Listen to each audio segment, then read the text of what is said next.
Abra sua Bíblia, por favor, em Atos 19. Eu quero ler com você o verso 21 e o 22.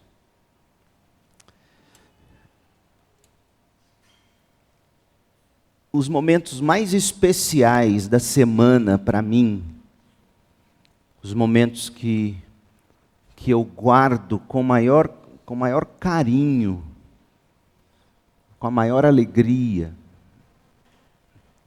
dentre os meus momentos mais especiais, obviamente, mas dois dos momentos mais especiais da minha semana é quando eu tenho o privilégio de me sentar ali no meu gabinete ou no meu escritório em casa, abrir a Bíblia e ter que preparar a mensagem do domingo.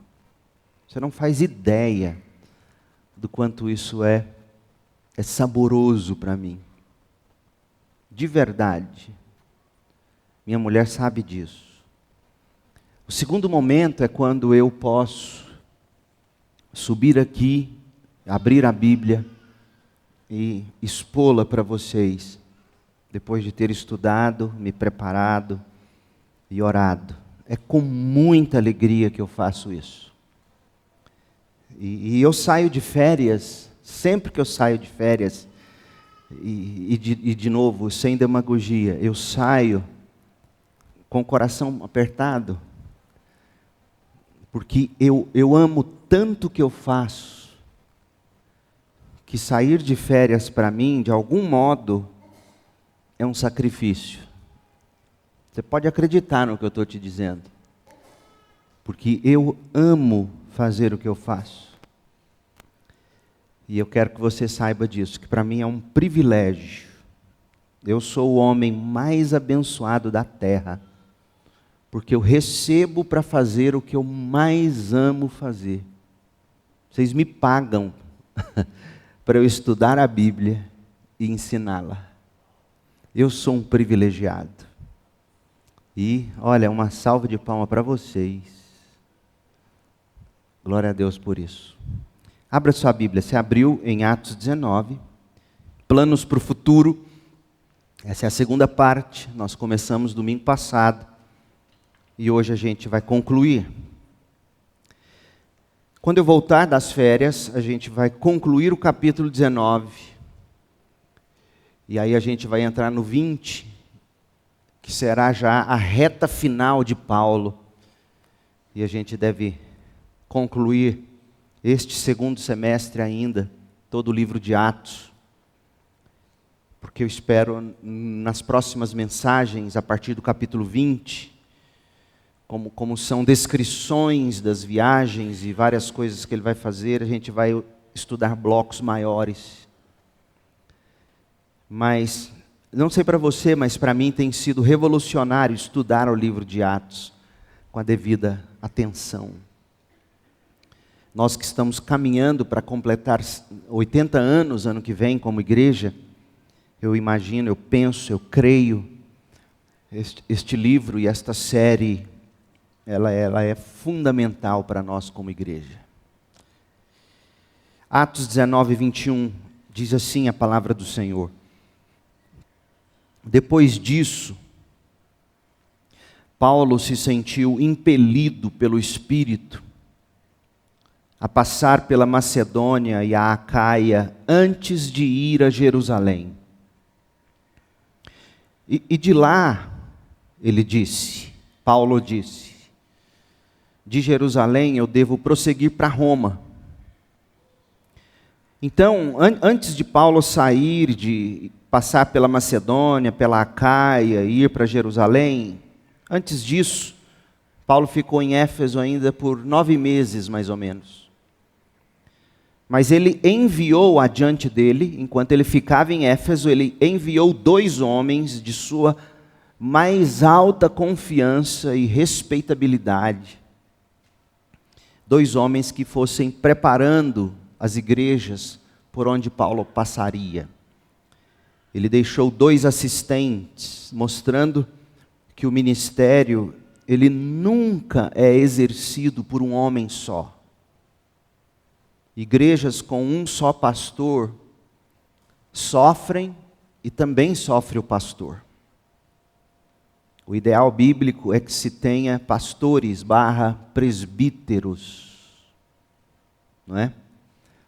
E como nós temos aqui de algum modo já, além de mim, 2 pastores, e eu me sinto tranquilo quando eu saio e deixo aqui o pastor Jailton, o pastor Roberto, e alguns dos irmãos que também pregam, como por exemplo, eu quero muito que o Joaquim Ferro pregue num dos cultos agora na minha ausência. Mas a igreja bíblica, a igreja saudável, ela tem seus presbíteros / pastores na liderança. Paulo sempre trabalhou assim.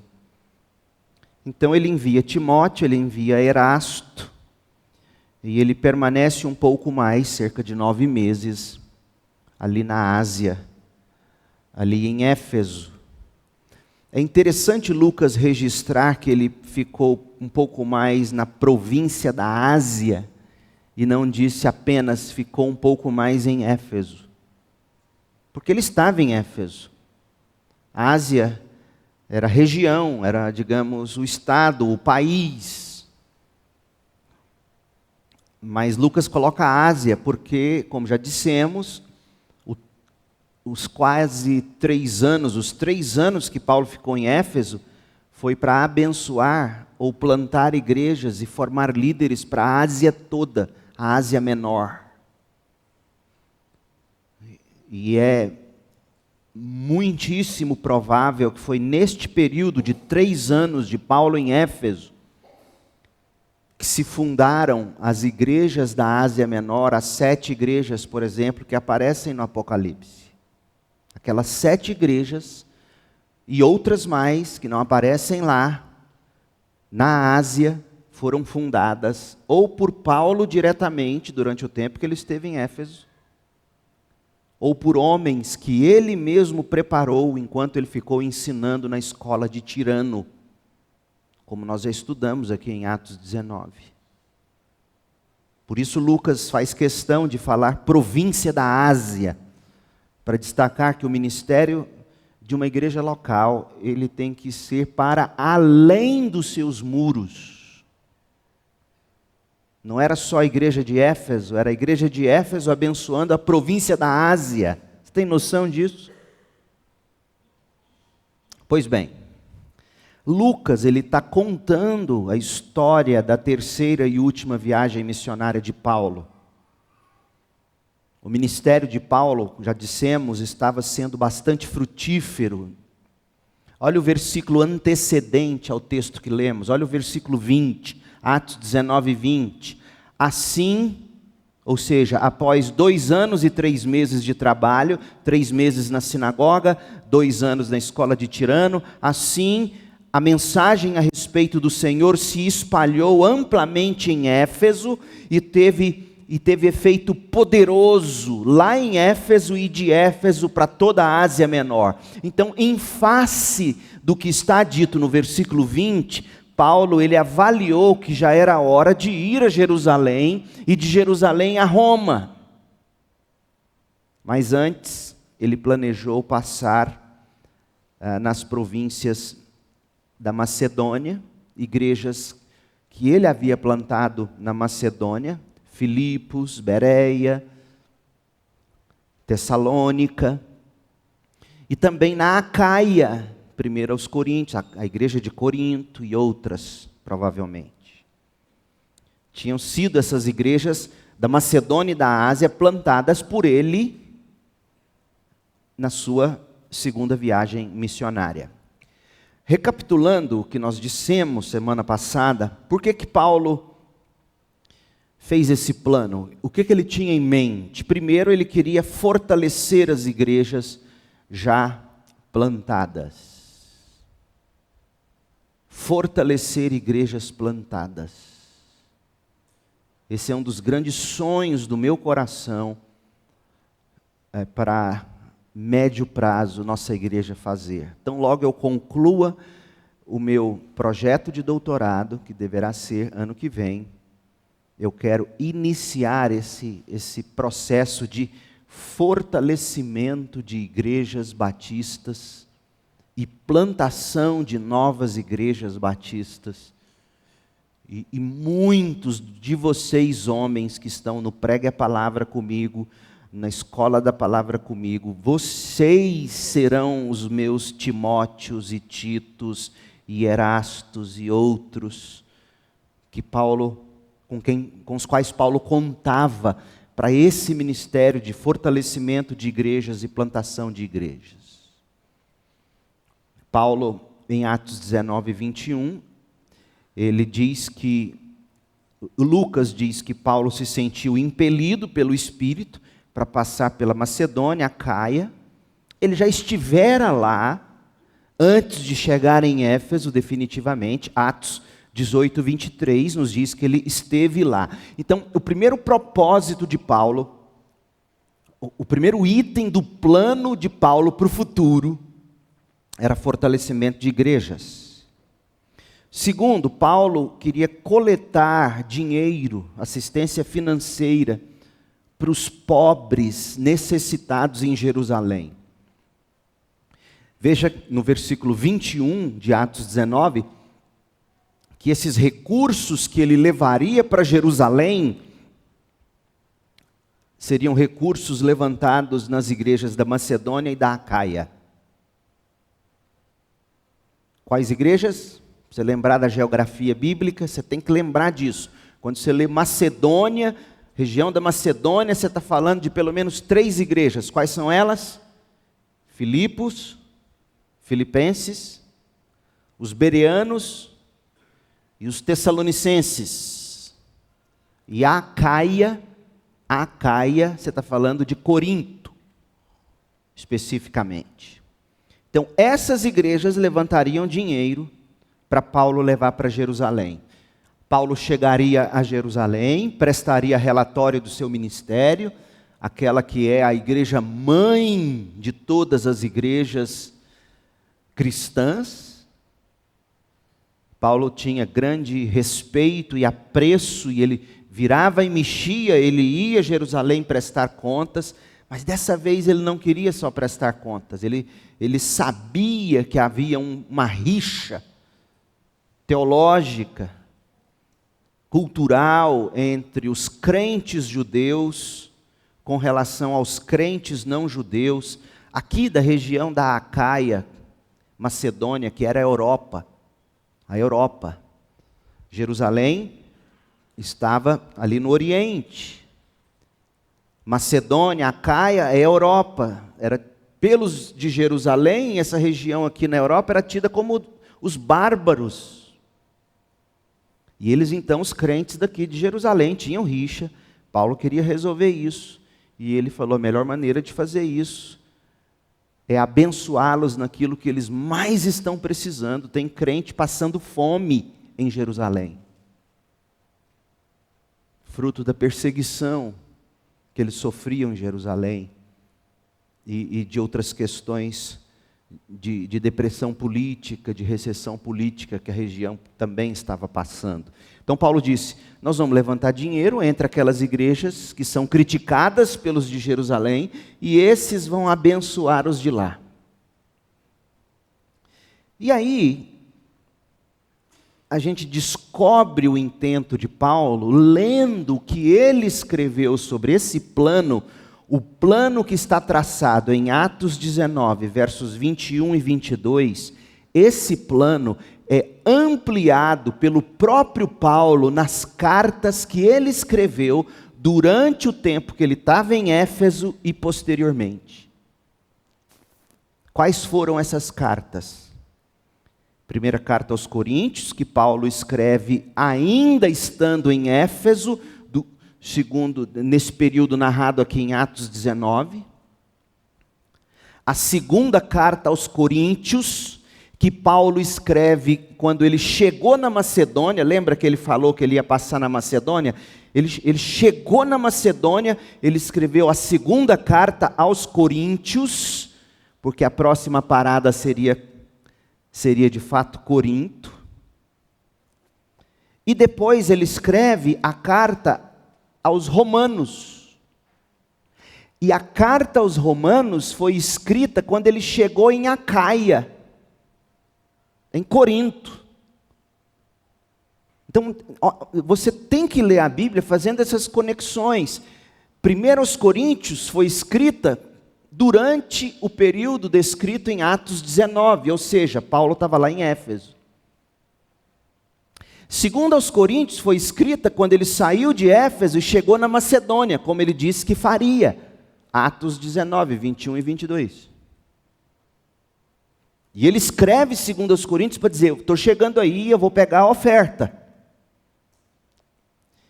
E quando ele sai de lá e chega a Corinto, aí ele escreve aos Romanos, lá da Acaia, lá de Corinto. Dito isto, olha o que Paulo vai escrever sobre dinheiro agora. Porque, gente, eu quero que a gente aprenda com Paulo sobre dinheiro. Porque deixa eu te dizer uma coisa. Nós batistas não temos o hábito de ficar apelando aos seus sentimentos, fazendo você ofertar. Há boas razões para isso. Nós não barganhamos a fé. Nós não barganhamos. Sinceramente, há um hino do cantor cristão que é muito querido por nós, mas eu entendo que teologicamente ele está absolutamente equivocado. Morri na cruz por ti. Que fazes tu por mim? Isso não está correto. A melhor maneira é a gente dizer, morri na cruz por ti. Receba-me,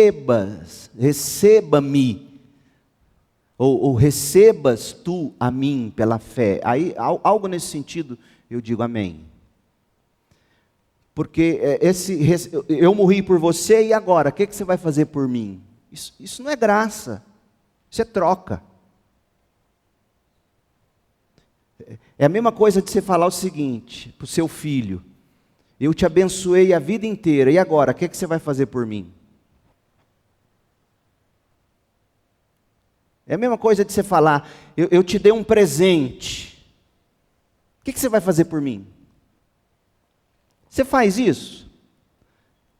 Joaquim Ferro faz 80 anos, está lá forte, nós reunimos, fazemos uma grande festa para ele, levamos um presentão para ele, e aí termina de entregar o presente para o Joaquim Ferro, a gente pergunta, Joaquim, a gente te deu esse presente, o que você vai fazer por nós agora? É educado a gente fazer isso? Mas você prestou atenção no que a gente cantou a vida inteira? É como se Jesus chamasse a gente para uma festa, desse um presente, falasse, dei para vocês o presente, o que vocês vão fazer por mim agora? Não está correto isso. Por isso que nós não temos o hábito de ficar apelando a você. Entretanto, tudo que se vai fazer no reino de Deus, de algum modo, depende de dinheiro. Tudo. Por exemplo, Paulo vai corrigir um problema de relacionamento entre a igreja de Jerusalém e as igrejas da Europa. As igrejas de Corinto, de Filipos, de Bereia, de Tessalonicenses, as igrejas dos bárbaros. Paulo está resolvendo um problema de relacionamento. Qual foi a estratégia que ele encontrou? Vamos pegar a oferta aqui e vamos mandar lá, ou seja, dinheiro. Vamos abençoar os irmãos que estão passando fome com dinheiro. Não adiantaria nada uma comissão das igrejas da Acaia e da Macedônia chegar lá em Jerusalém, abraçar os irmãos com fome e falar, olha, viemos aqui abraçar, dizer que a gente sente muito, viemos orar por vocês, tchau, e vai embora, sem deixar R$1. Percebe que até para resolver um problema de relacionamento, você precisa de dinheiro. Você não tem como enviar missionários sem dinheiro. Você não tem como ter um ambiente confortável sem dinheiro para reparos e reformas e construções. Quem mais falou de dinheiro na Bíblia foi Jesus. Porque Jesus sabe que aonde está o nosso dinheiro, está o nosso coração. Jesus sabe disso. Portanto, o que nós vamos ler vai te ensinar muito sobre como você tem que dizimar e como você tem que ofertar. Então vamos lá. Primeiro, ele em Éfeso, ele escreve aos Coríntios. Porque o plano de Paulo, para ser executado, dependia de dinheiro. Dependia de dinheiro. Olha o que ele vai dizer, 1 Coríntios 16, de 1 a 4. Quanto à pergunta sobre o dinheiro que vocês estão coletando para o povo santo, sigam as mesmas instruções que eu dei às igrejas na Galácia. Ou seja, ele já tinha mobilizado até os Gálatas para dar dinheiro, para cumprir o plano dele, de ir a Jerusalém e de Jerusalém ir para Roma, ou de Jerusalém ir para adiante, para Roma e depois para a Espanha, como veremos. Então, quanto à pergunta sobre o dinheiro que vocês estão coletando para o povo santo de Jerusalém, sigam as mesmas instruções que eu dei às igrejas na Galácia. E veja que Paulo desenvolve uma estratégia.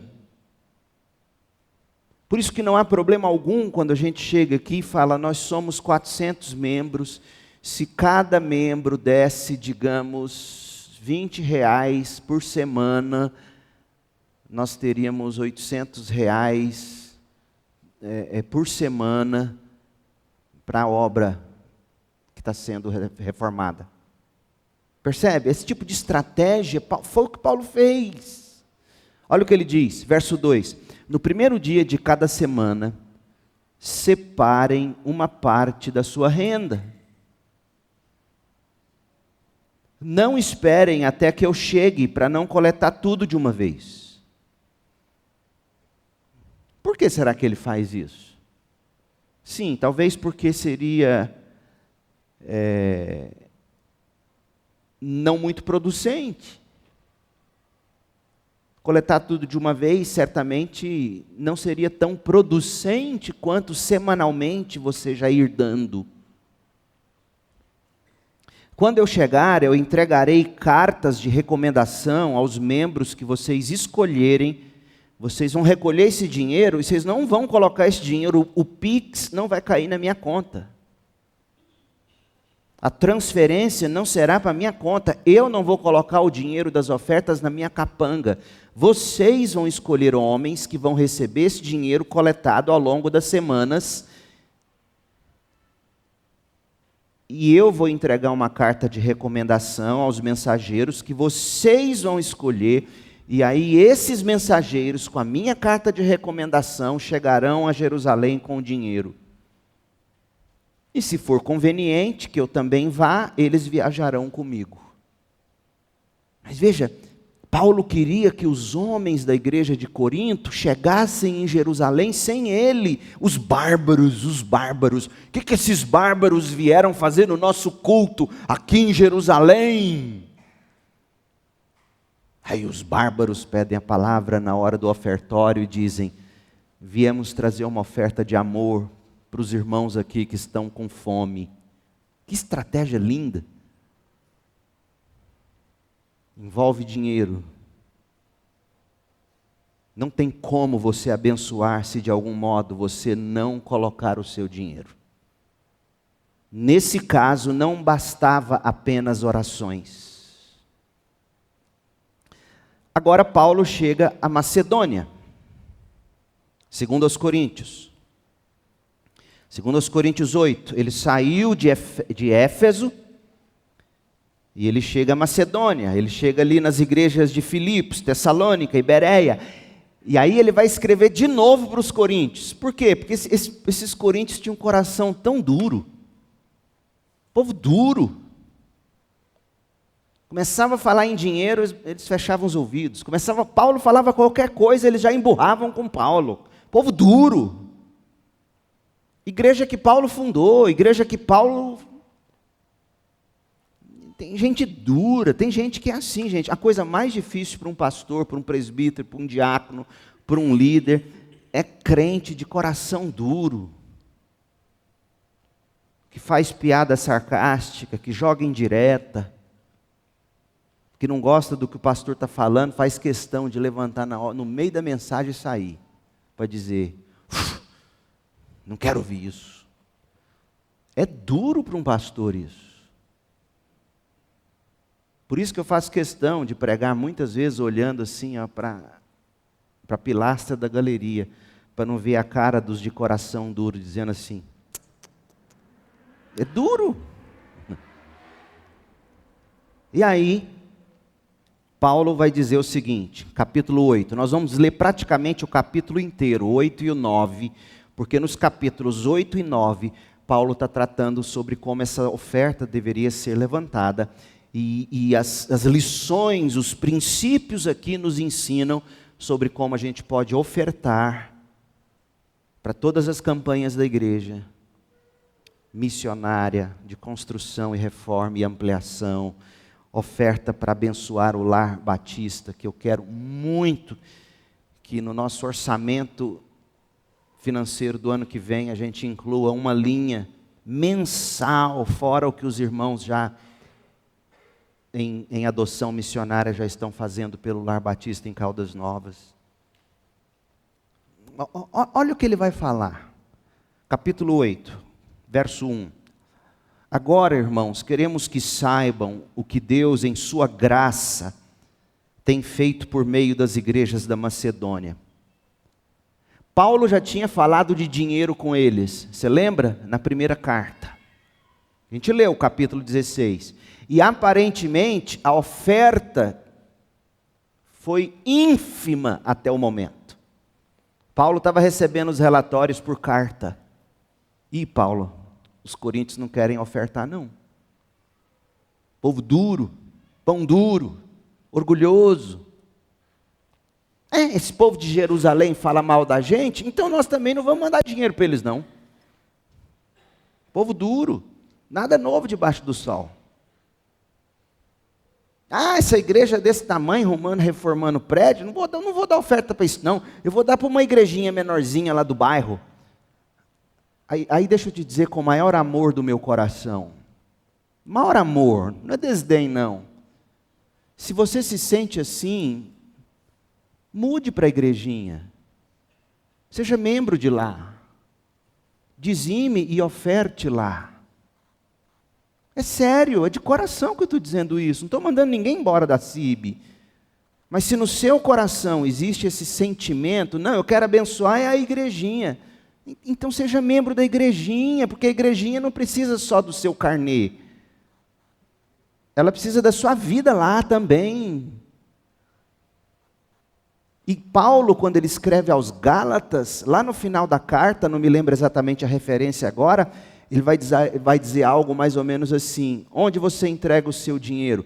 Principalmente na igreja onde você está sendo alimentado. Leia Gálatas, lá no final, capítulo 6, em algum dos versículos. Não agora, depois. Então, os coríntios, povo de coração duro. Aí Paulo escreve agora o capítulo 8, para usar o exemplo dos macedônios, que de algum modo eram até mais pobres do que os coríntios. Como é que a gente sabe disso? Pelo que Paulo vai dizer agora. Aí ele diz aos coríntios, olha, é uma vergonha, ele está dizendo isso sem dizer, ele está dizendo nas entrelinhas, é uma vergonha a pão-duragem de vocês, é uma vergonha. É uma vergonha esse orgulho de vocês. Aí ele, verso 1, agora irmãos, queremos que saibam o que Deus em sua graça tem feito por meio das igrejas da Macedônia, Filipos, Tessalônica, Bereia. Elas têm sido provadas com muitas aflições. Ou seja, não é que eles ofertam só quando tudo está bem. Não, eles estavam sendo provados com aflições. Mas sua grande alegria, apesar das aflições, e extrema pobreza, transbordaram em rica generosidade. É possível ser generoso, ainda que em tribulação e ainda que extremamente pobre. E deixa eu te dizer uma coisa que eu disse domingo passado, não é carapuça para ninguém, é com base no que eu conheço da Bíblia. Quem mais dizima, quem mais oferta, proporcionalmente, é quem menos tem dinheiro. A história da vida do próprio Paulo vai mostrar isso, como eu pretendo te demonstrar ainda hoje nessa mensagem. E Paulo está dizendo aqui, não sou eu não estou pondo carapuça em ninguém, pelo amor de Deus, gente, eu não sou homem de carapuça. O dia em que eu tiver alguma coisa para dizer para você, saiba que eu vou dizer. Em amor, educadamente. Às vezes eu erro, porque eu sou humano. Às vezes eu erro na dose, às vezes eu erro no jeito. E eu sei que eu já posso ter errado com você. E eu te peço perdão com a sinceridade mais profunda do coração. Mas eu não estou dando recado para ninguém aqui hoje. Mas se está doendo no seu coração, é porque é o que a própria Bíblia está dizendo. Você pode estar passando muita tribulação e ser extremamente pobre e ainda assim transbordar em rica generosidade. Posso testemunhar que deram não apenas o que podiam, mas muito além do que podiam. E olha que frase linda, e o fizeram por iniciativa própria. É por isso que a gente não faz apelação nos cultos da nossa igreja. Porque a gente acredita na iniciativa própria. E se você não tem iniciativa própria, é porque alguma coisa da graça de Deus falta no seu coração. E aí é um problema sério entre você e Deus. Eles nos suplicaram, quem suplicou? Os da Macedônia. Eles nos suplicaram repetidamente o privilégio de participar da oferta ao povo de Jerusalém, ao povo santo. É provável que eles tinham pedido, Paulo, a gente quer ajudar, e Paulo falou, não, tá bom, vocês não têm condição, vocês mesmos estão precisando, e eles falaram, não Paulo, repetidamente, nós queremos o privilégio de participar, Paulo. Você, membro da igreja, tem o privilégio de participar, com seu dízimo, com as suas ofertas, por iniciativa própria.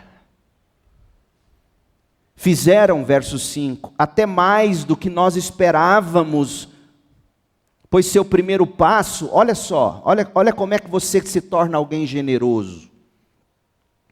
O primeiro passo foi entregar-se ao Senhor.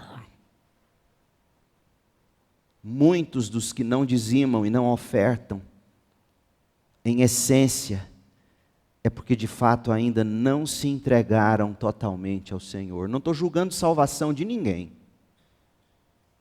Mas a julgar pelo que Paulo está escrevendo aqui, é provável que muitos ainda não se entregaram a Deus como deveriam. Do contrário, estariam implorando, deixa a gente ajudar, deixa a gente ofertar, deixa a gente participar. Se entregaram ao Senhor e se entregaram a nós, a Paulo, aos obreiros que estavam envolvidos nisso. As igrejas uniram-se em colaboração, como era desejo de Deus. É desejo de Deus que primeiro você se entregue inteira a Deus, e também se entregue a nós, a sua igreja. É Paulo que está dizendo isso, ou não é, gente? Ou eu estou lendo a Bíblia errada? Por favor, levante a mão, não é demagogia minha não. Pastor, o senhor está errando. Por isso, pedimos a Tito, outro colaborador, outro da equipe, outro presbítero, por dizer assim. Por isso pedimos a Tito, que inicialmente encorajou vocês de Corinto a contribuírem, que os visitasse outra vez e os animasse a completar esse serviço de generosidade. Vocês pararam no caminho, e eu mandei Tito ir aí animar vocês. O que está acontecendo? Por que vocês não estão dizimando? Por que vocês não estão ofertando? O que aconteceu? Vocês estão passando por dificuldades? Olha aqui os irmãos da Macedônia, grande aflição. Vocês estão com falta de dinheiro? Olha aqui os irmãos da Macedônia, extrema pobreza. Mas nada disso tem os impedido de agir com generosidade. E o segredo é que eles se entregaram a Deus e se entregaram a nós. Essa é a vontade de Deus para vocês, coríntios. E essa é a vontade de Deus para nós, Cibe. Verso 7, visto que vocês se destacam em tantos aspectos. Aí Paulo agora vai dar uma cutucada neles. Vocês se destacam tanto, vocês se gabam, destacam-se na fé, destacam-se nos discursos eloquentes, destacam-se no conhecimento teológico, no entusiasmo, no amor que receberam de nós. Vocês se destacam nisso. Nós queríamos que vocês também se destacassem no generoso ato de contribuir. Vocês percebem de onde vêm minhas orações dominicais? Deus, torna esse povo próspero e na mesma medida generoso. Você percebe de onde vem minha oração? Generosidade é a marca de um crente. Não estou ordenando que o façam. Paulo não estava dando ordem. Mas sim testando a sinceridade de seu amor, ao compará-lo com a dedicação dos macedônios. Como é que você prova seu amor, segundo Paulo? Ofertando. Gente, não sou eu que estou dizendo isso, pelo amor de Deus. Vocês conhecem a graça de nosso Senhor Jesus Cristo. Embora fosse rico, por amor a vocês, Cristo se fez pobre, para que por meio da pobreza de Cristo vocês se tornassem ricos.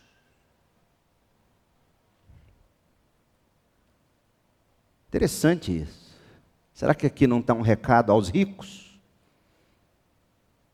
Porque até então ele estava falando da desculpa dos pobres. Agora ele fala assim, embora Cristo fosse rico, por amor a vocês se fez pobre, para que por meio da pobreza dele vocês se tornassem ricos. Este é meu conselho. Seria bom que terminassem o que começaram, continuasse essa campanha, terminasse essa campanha. Vocês começaram isso tem 1 ano. Quando foram os primeiros, vocês foram os primeiros a querer contribuir e efetivamente fazê-lo, mas por que parou? Assim, completem o que começaram, que a boa vontade demonstrada no princípio seja igualada agora por sua contribuição, doem proporcionalmente aquilo que possuem. Paulo não está mandando você se endividar. Mas de algum modo ele está dizendo, se organize financeiramente. Gaste menos com supérfluos. Gaste menos com aquilo que você de fato não precisaria. E doe proporcionalmente aquilo que você possui.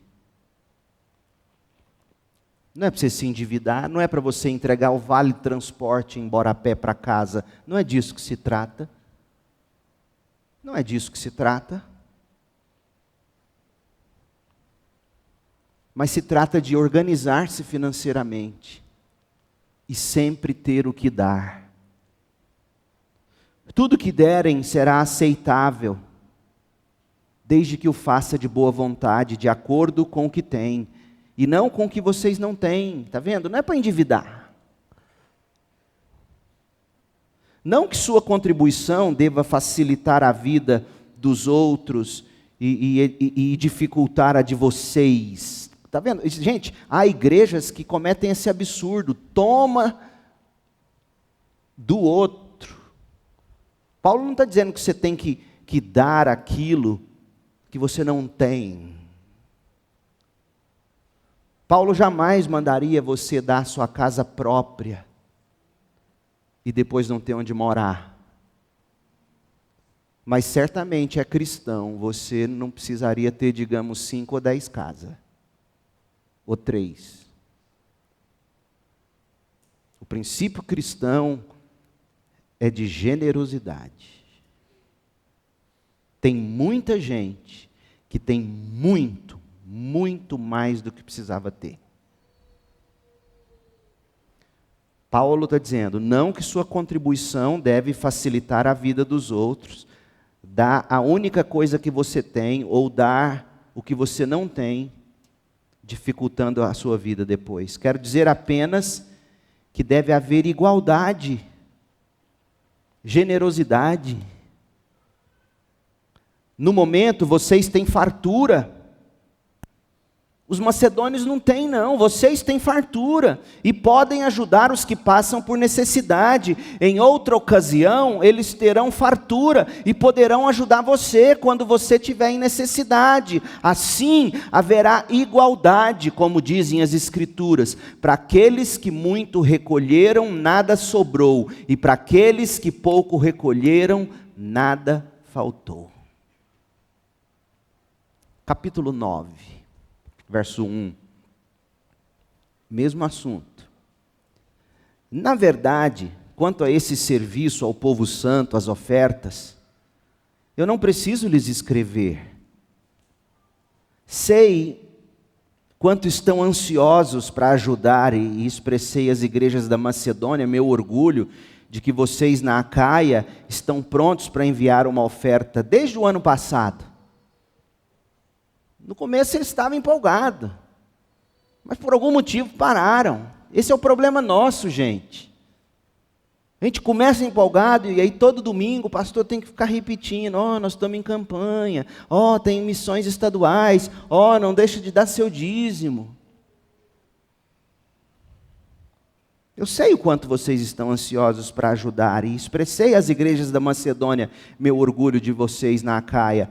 Estão prontos para enviar uma oferta desde o ano passado. De fato, foi sua dedicação no início que incentivou muitos a também contribuir. Ainda assim, envio esses irmãos para me certificar de que vocês estão preparados, como tenho dito a eles. Eu não quero elogiar vocês sem razão. Que vexame seria para nós, e ainda mais para vocês, se alguns macedônios chegassem aí na Acaia comigo e descobrissem que vocês não estão preparados, depois de tudo o que eu disse a eles. Eu disse que vocês foram os primeiros a começar a campanha, estavam arrecadando dinheiro. Já pensou eu chegar aí na igreja com os crentes da Macedônia e a gente descobrir que não tem dinheiro nenhum no caixa? Da oferta que vocês disseram que iam levantar? Portanto, considerei apropriado enviar esses irmãos antes de mim, para não passar vergonha em vocês, para eles animarem vocês, retomarem a campanha, começar a recolher uma vez por semana, na proporção do que vocês têm. Eles cuidarão para que a oferta que vocês prometeram esteja pronta. Que seja, porém, uma oferta voluntária e não entregue de má vontade. Lembrem-se, quem lança apenas algumas sementes obtém uma colheita pequena, mas quem semeia com fartura obtém uma colheita farta. Quanto mais generoso você for, mais Deus vai te dar. Não é que Ele vai te enriquecer.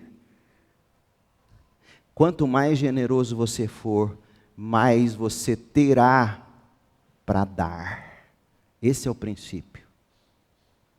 Não é quanto mais generoso você for, mais você vai ter para acumular. mais você terá para dar. Esse é o princípio. E óbvio, se você tem para dar, é porque não vai te faltar. Porque ele está dizendo que você não vai dar o que não tem. Não foi isso que ele disse? Esse é o princípio. Cada um deve contribuir com seu coração, em seu coração quanto dar. Não contribua com relutância ou por obrigação, pois Deus ama quem dá com alegria. Deus ama isso. Deus é capaz de lhes conceder todo tipo de bênçãos para que em todo tempo vocês tenham tudo de que precisam.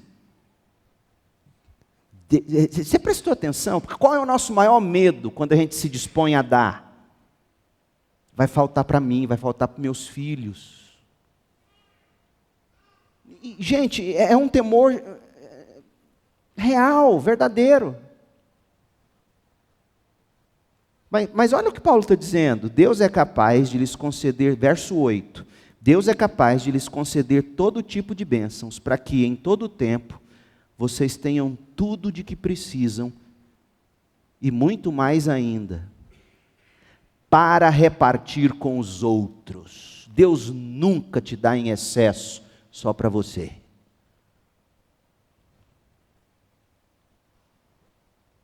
Deus te dá muito para você repartir muito. No seu muito. Deus te dá pouco para você repartir pouco, muito, no seu pouco. Porque para quem tem pouco, o pouco que dá é muito. Esse é o princípio. Deus, verso 9, como dizem as Escrituras, compartilha generosamente com os necessitados, seus atos de justiça serão lembrados para sempre. Pois é Deus quem supre a semente para o que semeia e depois o pão para seu alimento. Da mesma forma, Deus proverá e multiplicará sua semente e produzirá por meio de vocês muitos frutos de justiça. Em tudo vocês serão enriquecidos, a fim de que possam sempre ser generosos. Está vendo de onde vem minha oração? Em tudo vocês serão enriquecidos, para que vocês possam na mesma medida sempre serem generosos. E quando levarmos sua oferta para aqueles que precisam dela, eles darão graças a Deus. Graças a Deus. Logo, duas coisas boas resultarão desse meu plano para o futuro. Duas coisas resultarão desse que ele chama de ministério de auxílio. As necessidades do povo santo serão supridas. Segundo, eles expressarão com alegria sua gratidão a Deus. Deus será glorificado, eles serão supridos e o racha será resolvido, sanado. Pois sua generosidade com eles e com todos os que creem mostrará que vocês são obedientes ao Evangelho de Cristo. Olha como é que Paulo liga a sua fé no Evangelho com seu bolso. A sua generosidade com eles e com todos os que creem mostrará que vocês são obedientes ao Evangelho de Cristo. A forma como você gasta seu dinheiro revela o nível de obediência ao Evangelho.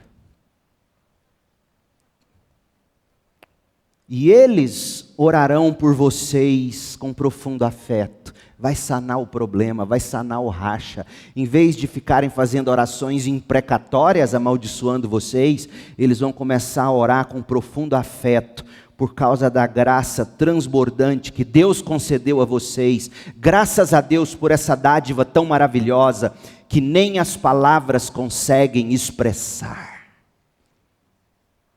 Percebeu, gente, o tanto que o nosso dinheiro fala alto? O tanto que o seu dinheiro fala alto? Agora Paulo escreve aos Romanos. Paulo finalmente chegou a Corinto, para quem ele havia escrito as duas cartas. Corinto ficava na Acaia. Ele saiu de Éfeso, passou na Macedônia, está na Acaia, e na Acaia ele escreve aos romanos. Ele escreve aos romanos antes de ir para Jerusalém com a oferta. Porque de Jerusalém ele queria ir para Roma. E veja o que ele esperava que os romanos fizessem. Romanos 15, verso 25. Paulo está em Corinto, escrevendo aos romanos. 15, 25. Antes de visitá-los, romanos, eu devo ir a Jerusalém para servir ao povo santo de lá. Servir como? Levando dinheiro. A palavra servir é de diaconar. Eu quero ir para Jerusalém para diaconar. Servir o povo santo de lá. Pois os irmãos da Macedônia e da Acaia juntaram, parece que depois da pressão de Paulo, os coríntios deram alguma coisa. Ele está lá em Corinto e ele está dizendo, os irmãos da Macedônia e da Acaia juntaram. Então uma pressãozinha pastoral deu resultado. Pressãozinha não, depois você releia o capítulo 8 e 9 de 2 Coríntios. É paulada. Se eu falasse essas coisas aqui para vocês e elas não estivessem em 2 Coríntios, vocês iam brigar comigo. Ainda bem que eu só li o texto. Vocês viram que eu nem fiz ponto e subponto. Eu só li o texto e inseri uns comentários. Essa pressão deu resultado. Macedônia, Acaia juntaram de boa vontade uma oferta para os pobres dentre o povo santo de Jerusalém.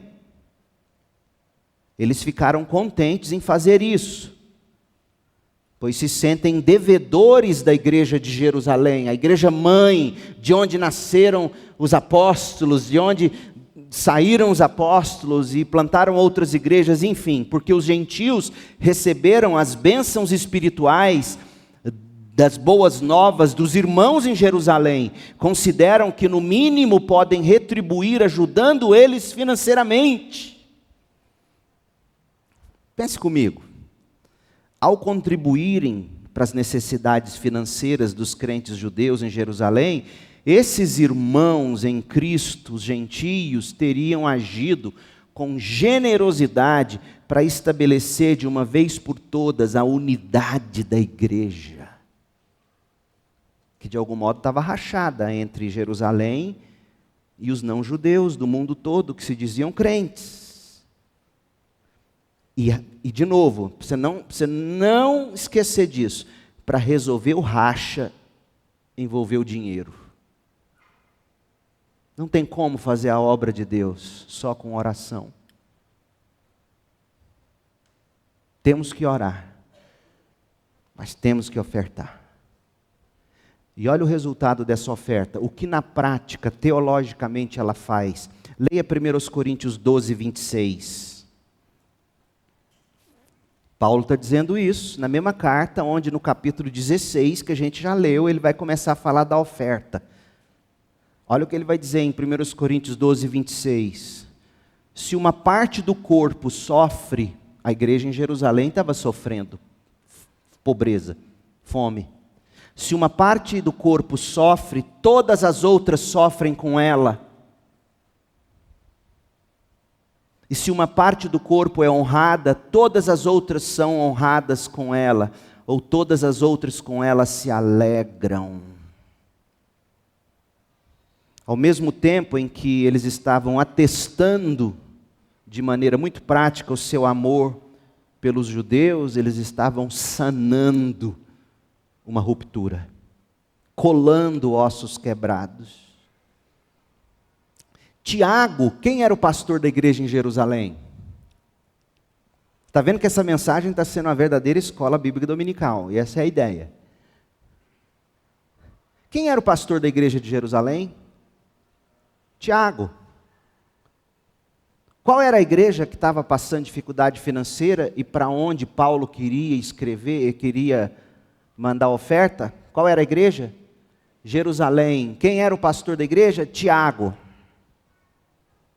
Olha o que Tiago falou. Tiago 2, verso 14. Olha o que Tiago falou. Tiago 2,14. Até o 18. De que adianta, meus irmãos? De que adianta dizerem que têm fé, se não demonstram por meio de suas ações? De que adianta dizer que você é da CIB e você não dizima? E você não participa das ofertas, das campanhas? De que adianta isso?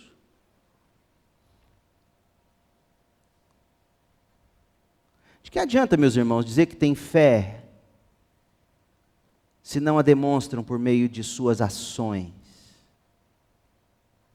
Acaso esse tipo de fé pode salvar alguém?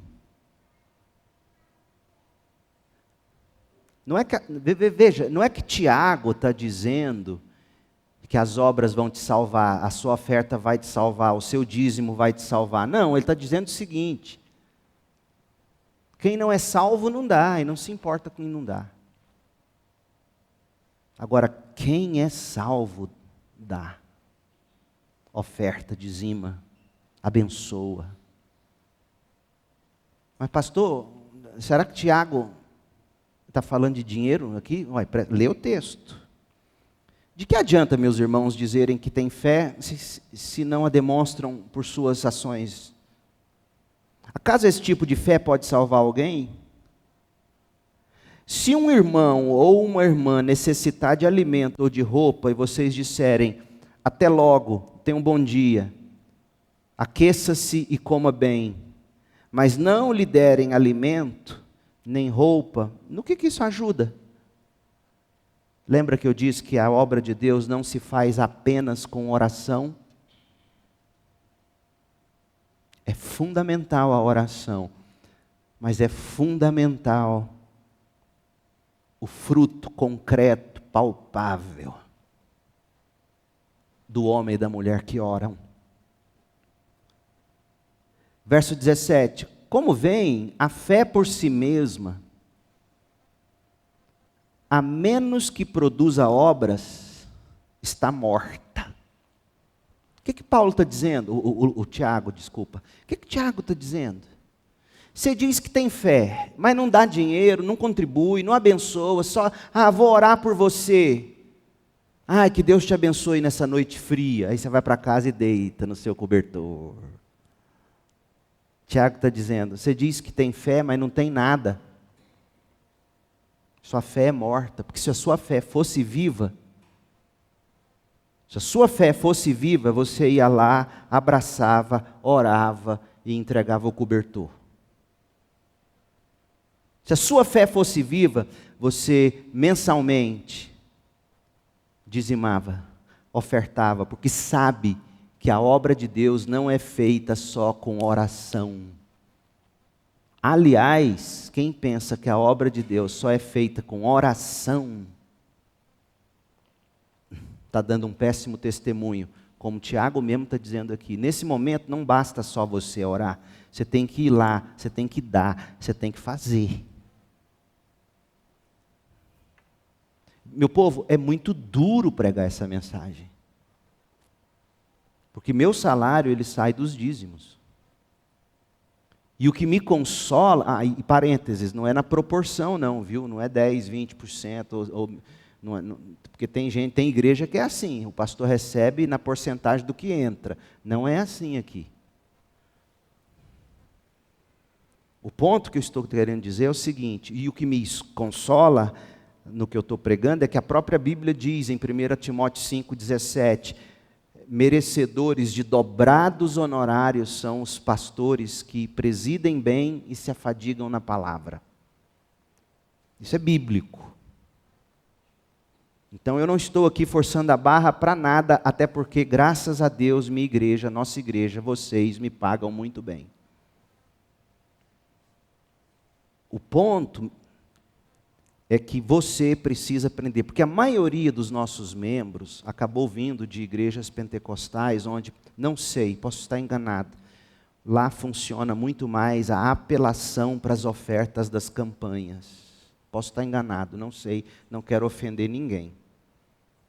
Mas o bíblico não é isso, como eu acabei de ler para vocês. O bíblico é seu dízimo e as suas ofertas, sem precisar de apelação.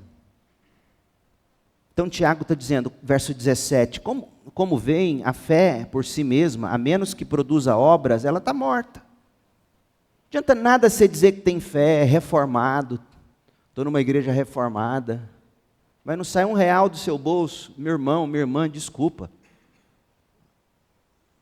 Está morta essa fé. Mas alguém pode argumentar, uns têm fé, outros têm obras.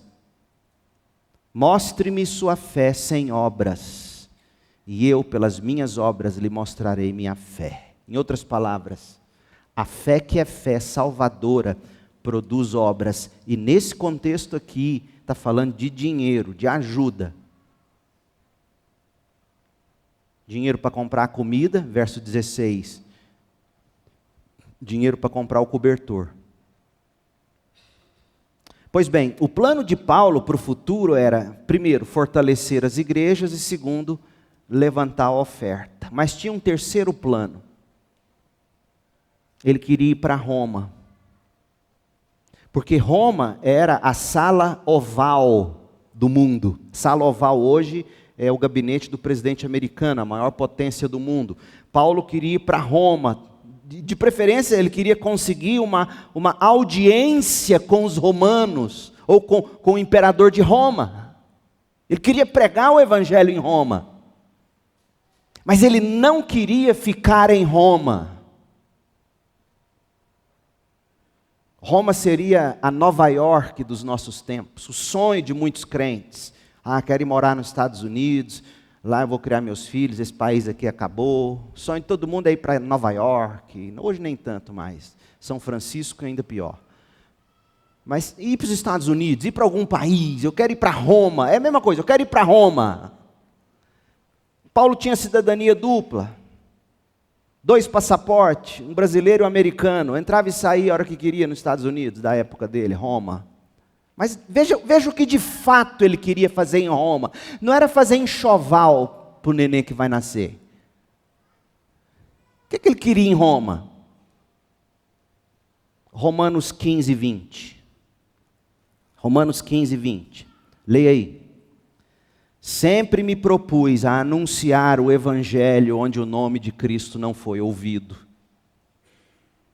para não construir sobre alicerce alheio. Pois conforme dizem as Escrituras, aqueles aos quais ele nunca foi anunciado verão, e os que nunca ouviram falar dele entenderão. É por isso, aliás, que há tanto tempo tenho adiado minha visita a vocês, porque estava pregando nesses outros lugares onde o evangelho não tinha sido pregado. Quais eram os lugares? Acaia, Macedônia, eu estava pregando lá.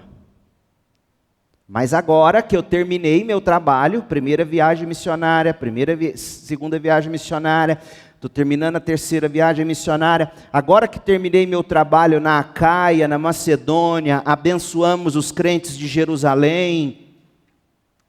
Depois de tantos anos de espera, eu estou ansioso para visitar Roma. Por quê? Porque eu vou no outlet de Roma. Quero ir em Roma, quero trocar meu iPhone, quero trazer um iPad novo de Roma. Roma era isso. Quero comer no Olive Garden de Roma. Quem tem ouvido sabe o que eu estou dizendo. Quero fazer um enxoval dos meus netos em Roma. Gente, desculpa, nada contra você fazer isso, tá? Nada contra você ir para Nova York, fazer enxoval na Arábia Saudita, onde você quiser. O problema não é esse. O problema é que crente só faz esse tipo de plano. Só. Por que ele queria ir para Roma? Ansioso para visitá-los em Roma, verso 24. Porque eu quero ir para a Espanha. Agora, veja bem, a Espanha desses dias não é a Espanha de hoje não, viu? Não era. Era o fim do mundo. Sabe ali a curva onde Judas perdeu as botas? Lá no interiorzão, você pode andar mais uns 5.000 quilômetros para frente.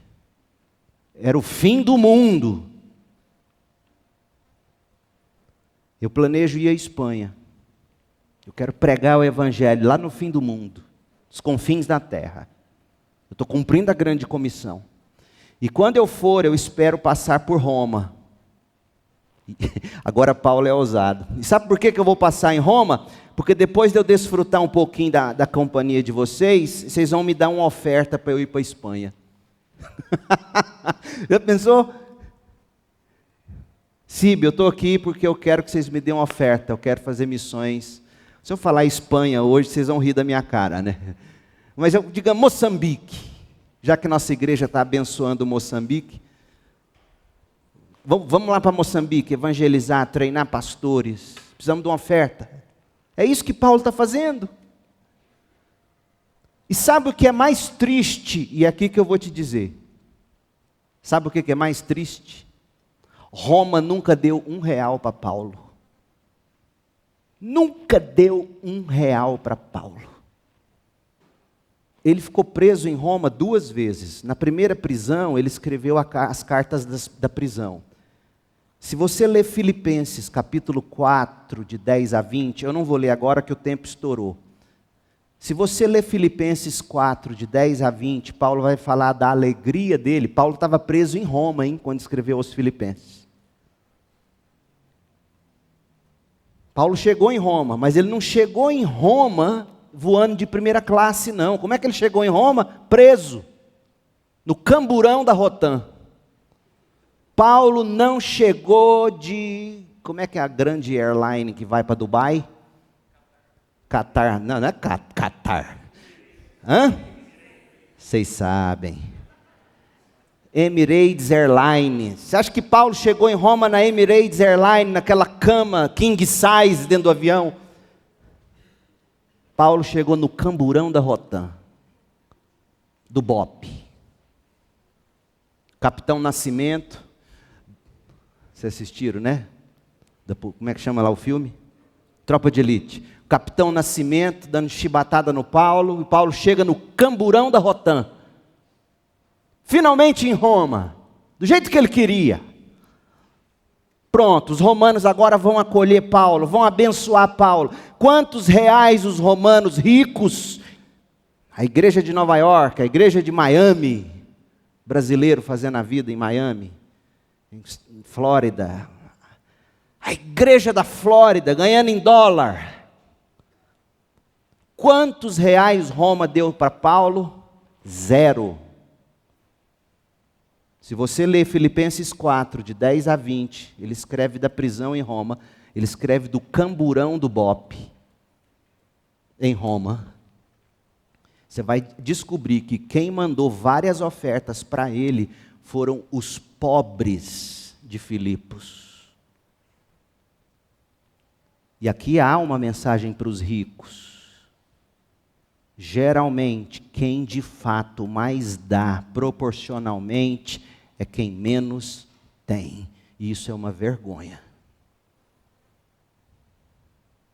Eu fico com vergonha vendo a gente ter que mendigar para reformar o predinho aqui de educação cristã. Vergonha. Eu tenho vergonha de ficar aqui. Eu estou falando a verdade. Todo domingo eu tenho vergonha de pedir. Primeiro, porque tem que pedir. Segundo, que eu sei que nós não damos na proporção que a gente tem. Paulo ficou preso em Roma, ele não ganhou R$1 dos romanos. Os pobres de Filipos mandaram. Você vai ler, lê depois do almoço. Pra você chegar aqui à noite com um cheque gordo para oferta. Filipenses 4, de 10 a 20. Filipenses 4, de 10 a 20. Filipenses 4, de 10 a 20. Tá bom, Paulo foi preso de novo em Roma. De novo, ele não chegou de airline nenhuma. Chegou de novo no camburão. E dessa vez ele nunca mais saiu de Roma. Foi preso e foi morto em Roma. Ah, não, dessa vez os romanos ajudaram ele. Não, o que ele vai escrever lá em 2 Timóteo, que é a última carta dele, ele preso em Roma, ele fala: todos me abandonaram, todos, só Lucas está comigo. Que tristeza! Triste, porque se você ler Romanos 16, quando Paulo escreve aos Romanos, ele lista mais ou menos 27 nomes, 27 nomes de pessoas que eram membros da igreja em Roma, pessoas queridas. Talvez alguns tivessem já mudado de lá, saído de lá. Eu não quero ser desonesto com essas pessoas todas, mas 27 nomes que ele cita em Romanos 16, para ele dizer em 2 Timóteo 4:2, todos me abandonaram, só Lucas está comigo. Ele não tinha dinheiro sequer para pagar o advogado dele, se não fosse os pobrezinhos de Filipos.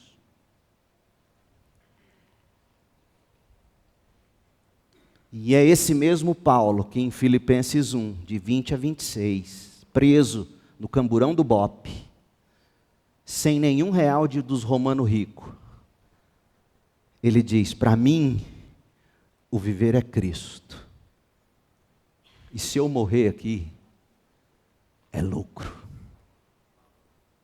Aliás, eu sei que tem mais coisa para fazer. Se eu ficar vivo, eu quero ser cooperador da alegria na fé de vocês. Quais são os planos que você tem para o seu futuro? Construir uma bela família? Ótimo, glória a Deus. Ter uma carreira estável? Excelente, nada contra. Mas se seus planos não envolvem a grande comissão, o ofertar com generosidade, pregar o evangelho onde ele ainda não foi pregado. Fico vendo crente pedindo oração para sair do emprego, porque ele é o único crente no lugar. Eu oro para você ficar lá. Não vem pedir essa oração para mim não, que eu vou falar, Deus, mantenha aí, ou senão leva embora, porque não presta mais para servir. É lá no lugar onde não tem crente, que você tem que ser crente, no lugar onde ainda o evangelho não foi pregado. Essa era a lógica de Paulo. Ah, mas o senhor fala isso, porque o senhor só vive no meio de crente.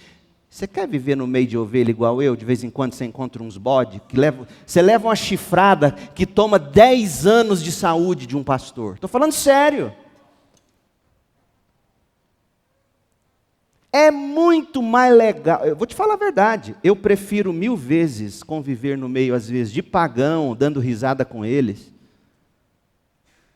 do que de crente enjoado. Não é fácil a posição de quem vive só no meio de crente também, não. Tem muita picuinha, tem muita fofoquinha, tem muito enjoo, tem muita inveja, tem muito orgulho, tem muita vaidade, tem muita brincadeira cínica. Ei, tá rico, hein? Trocou de carro. Não brinca assim não, gente. Isso é feio. Ah, tá rico, hein? Aprende a abençoar. Glória a Deus. Você conseguiu trocar de carro. Que bênção. Crente é assim. Você ri você chora com os que choram e dá risada com quem dá risada. Mas é muito mais fácil chorar com quem está chorando do que rir com quem está rindo. Então, quais são os seus planos para o futuro? Você quer ir para Roma? Visitar o Coliseu, ficar tirando selfie, onde milhares e milhares de crentes foram mortos. Que vergonha nossa. Fazer turismo. Turismo é bênção, vocês acabaram de me dar um presente, eu não vou desperdiçar. O problema não é fazer turismo, em nome de Jesus, faça turismo. Mas seus planos não podem envolver só turismo.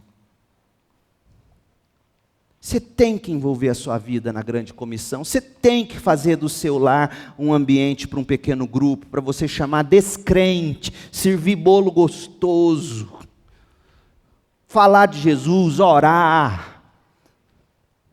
Termina de comer num restaurante, chama um garçom, vira e mexe, eu faço isso, é a melhor coisa. Você não tem o que falar, vira para o cidadão. Quantas vezes eu vi isso acontecer? Eu e Jailton fizemos isso 2 vezes lá em Séries. Acabamos de comer, comida gostosa, arroz, feijão, bife, ovo e tomate. No outro dia eu comi arroz branco com torresmo, dessa grossura, uma delícia, e tomate, comida gostosa. Eu terminava de comer, chamava o dono do restaurante. Que comida gostosa. No último eu pus a mão no ombro e falei, eu posso orar com você? Eu sou crente. Claro, claro. Aí ele tirou a touca. Tem mais respeito que muito crente. Tirou a touca. Orei. Deus abençoe a família dele, abençoe os negócios dele, faz prosperar as obras das mãos deles. Mas Deus, em nome de Jesus, abra os olhos dele para ele enxergar Jesus. Confessar o pecado e crer para a salvação. Em nome de Jesus, amém. Olhei no olho dele e já estava chorando. Amigo, você tem Bíblia em casa? Tenho. Quando chegar em casa, abra no Evangelho de Marcos e comece a ler. Tá bom, vou fazer. Nem precisa dizer que você é pastor. Nem falei. Comece a fazer isso. Você tem planos para fazer isso? Você tem planos de dar, de ofertar, de dizimar, de abençoar quem não tem? A obra de Deus não se faz só com oração e não se faz só com, desculpe a expressão, bunda no banco. Desculpe a expressão. Não estou com raiva, pastor, hoje está com raiva. Domingo passado alguém já falou, eu não estou com raiva de ninguém, eu estou feliz. Mas eu estou triste. Sabe por que eu estou triste? Eu vou terminar com esses dados. Vamos lá. Goiás tem 7 milhões de habitantes. Goiânia tem 1,4 milhão. Sabe quantos batistas existem em Goiás? 15 mil. Faz as contas, 15 mil batistas para 7 milhões de habitantes. Sabe qual é a porcentagem de batistas em Goiás? 0,21. Goiás tem, juntando, 157 igrejas batistas, 77 congregações. Goiás tem 234 igrejas e congregações. 58 igrejas batistas em Goiânia, 9 congregações. Eu fiz as contas. Você pega 7 milhões, perdão, você pega 15 mil batistas e divide por 234 igrejas e congregações. Sabe qual é a média de membros numa igreja batista em Goiás? Faz a conta aí. 15 dividido por 234. 15 mil.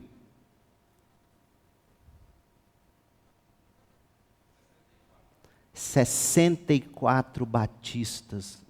As igrejas batistas em Goiás têm uma média de 64 membros. Esses números são números de uma denominação no Marco Zero. Sabe quantas igrejas batistas dão o plano cooperativo? Metade delas. Nossa igreja é a 4ª esse ano. Ano passado foi a 3ª. A primeira é a PIB de Goiânia, segunda...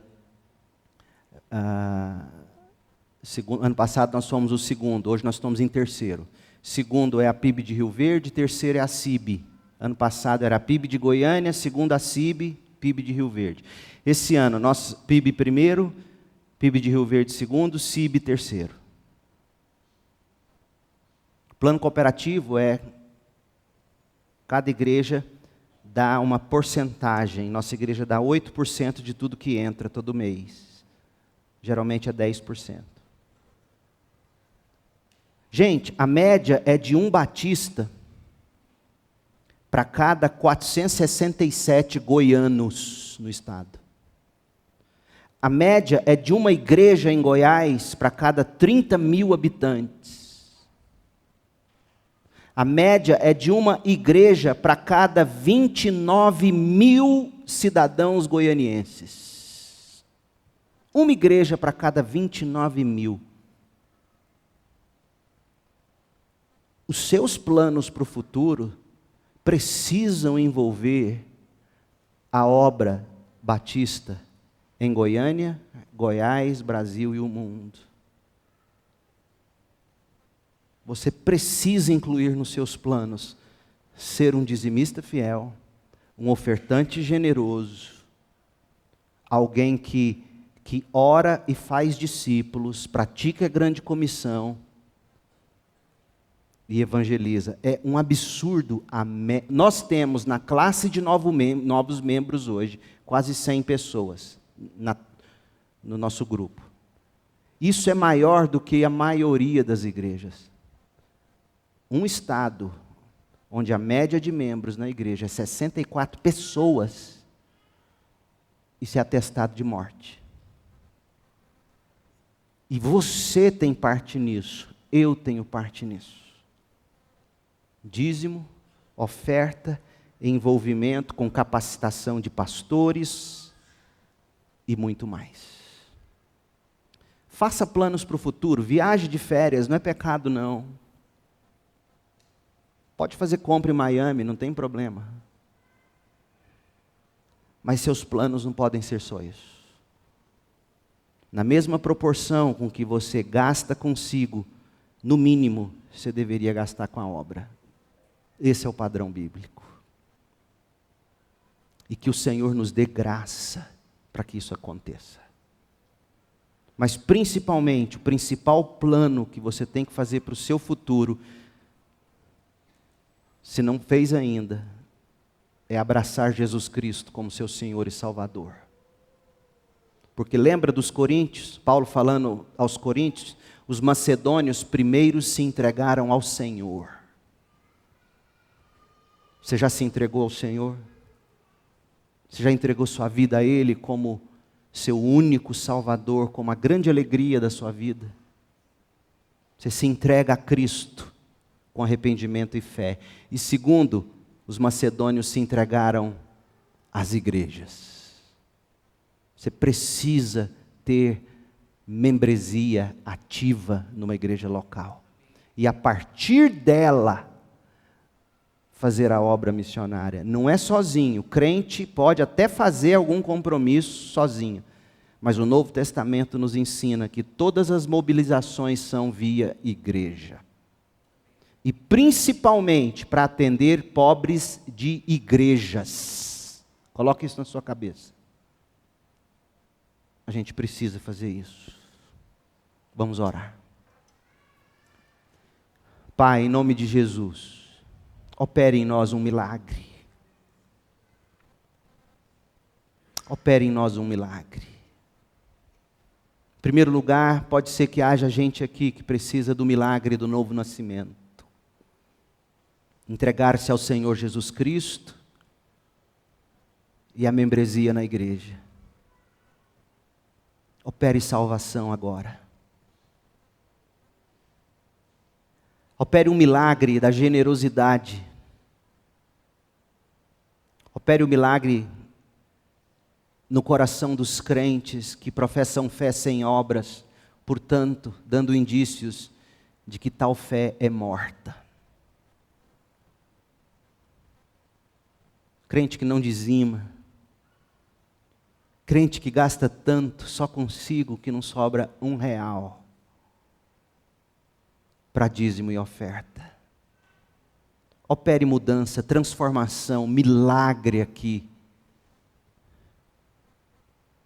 Dá-nos alegria de abençoar outros. É muito melhor dar do que receber.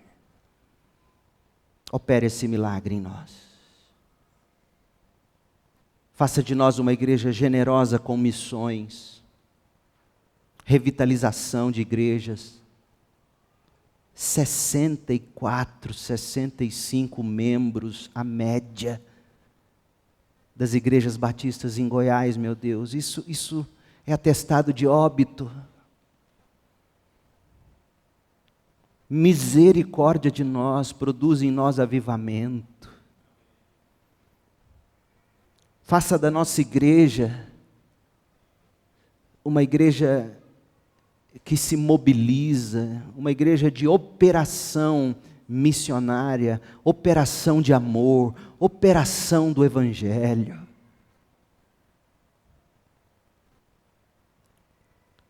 Opere em nós esse milagre. Que a graça do Senhor Jesus Cristo, o amor de Deus Pai, a comunhão do Espírito, estejam sobre nós hoje e para sempre. Amém.